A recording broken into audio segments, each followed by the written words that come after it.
trip and I asked a couple of friends to take care of my cat Alexa. When I came back, we went for dinner together. We got into the topic of what are you gonna do for Easter? To which I said, oh great, I actually was looking for flights today and I found a deal of 37 euros across Europe. Apparently my friends were flabbergasted and they asked me, how did you do that? Well, like everybody else does it. So, today's video is about how to get cheap flights across Europe. Okay, so the first thing that I do to get cheap flights is to get myself scheduled. In my experience, for high season, 6 months in advance is the best time frame. This is how I managed to get from one end to the other of Europe for like 40 euros. The next best time frame. So, say I want to go on a weekend escapade in April to France. The ticket that I was mentioning for 37 euros, I bought it in February.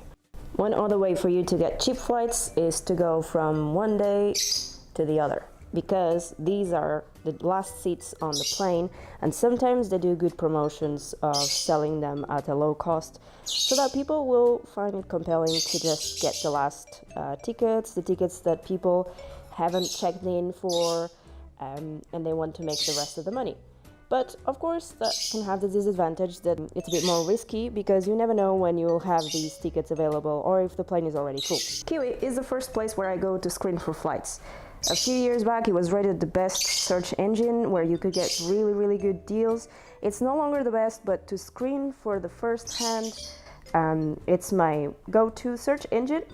This is what the Kiwi website looks like. Normally I would put the dates here if I want a one-way ticket or if I want to return. You can pretty much see that there are some good deals to go a Friday and on Monday. But I normally double check the price in 3 different ways. Normally companies can sell bulk tickets to different search providers. Google has a flight provider that is pretty good. That is called the Google Flights. It's not always cheaper than Kiwi, which is why I like to go to hmmm.com, my second and most favorite search provider.